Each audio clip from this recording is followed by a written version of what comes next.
మీకు అర్థం అవ్వట్లేదు భక్తుల జీవితం ఎలా ఉండేది తెలుసు. ఏదన్నా చేయని, ఏదన్నా జరగని, ఇది మాది కాదు దేవుడిది అంటారు. మనం ఏదన్నా చేయకపోని, ఏది చేయకపోయినా కానీ వాటేసుకుని ఇది మాదే, మేమేం చేసామంటాం. ఇప్పుడు షాలేం అన్న ఏమన్నాడండి, ఇంత పరిచర్య లక్షలాది మందికి ఆశీర్వాదకరంగా ఉన్నాడు.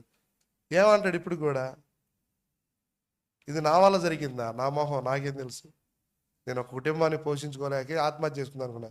ఇది జరిగించిందంతా యేసు, ఆయన వల్లనే జరిగింది, ఆయన వల్ల కార్యాలు జరిగినాయి అని ఇప్పటికీ సాక్ష్యం ఇస్తున్నాడు.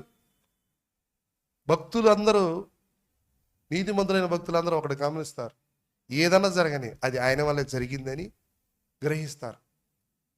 అప్పుడు ఇంకా దేవుడు ఉన్నతంగా వాడుకోవటం మొదలు పెడతాడు. మీరు ఈ ఉపవాసానికి వచ్చారు, దేవుడు మిమ్మల్ని వాడుకోవాలి, మిమ్మల్ని దీవించాలి, ఇంకా ముందుకు తీసుకెళ్లాలంటే మీరు కూడా ఏం చేయాలంటే, ఏది చిన్న కార్యం జరిగినా, ఏ చిన్న అద్భుతం జరిగినా దేవుడు జరిగించారని మనసులో పెట్టుకొని దేవుని స్తుతించేవారుగా ఉండాలి.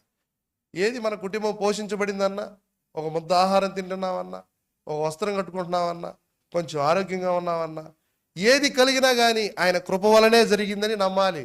హల్లెలూయా.